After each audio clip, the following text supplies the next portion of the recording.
After 43 long days, the federal government finally reopened, but not because Congress suddenly found unity. It happened because 6 House Democrats decided to break ranks with their own party and side with Republicans to pass a funding bill. On November 12th, that vote ended the longest shutdown in U.S. history, a crisis that had frozen paychecks, grounded travel, and left millions of Americans without vital services.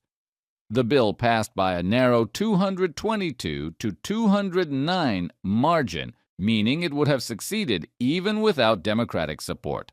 But the move by those 6 moderates sent a powerful signal about frustration inside both parties and a hunger for compromise in an era when bipartisanship feels almost extinct.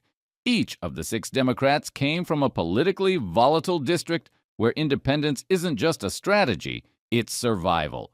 Henry Cuellar from Texas, representing a key border district, has long branded himself as a centrist willing to work with both sides. Don Davis of North Carolina, who narrowly held his seat in 2024, said the shutdown was punishing families back home and he couldn't justify extending it any longer. Maine's Jared Golden, often called the most conservative Democrat in the House, stood firm in his belief that ending the standoff mattered more than party optics. They were joined by Adam Gray of California, a freshman who flipped a Republican district last cycle, Marie Gluesenkamp Perez of Washington, a small business owner turned lawmaker who co-chairs the Blue Dog Coalition, and Tom Suozzi of New York, a returning congressman who's already announced he won't run again in 2026. Together, these 6 moderates took a political gamble, voting for a GOP-backed deal that funds the government through January 30th. Still, most Democrats opposed it, arguing the bill failed to include an extension of Affordable Care Act subsidies, a top Democratic demand.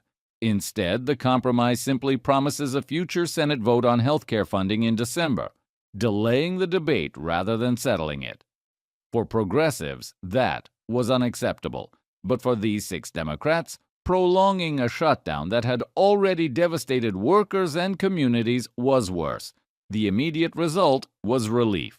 Federal employees returned to work, airports stabilized, and agencies resumed operations. Yet the political fallout is only beginning. Party leaders privately fumed, accusing the moderates of undercutting their leverage, while Republicans praised their courage for putting country over party.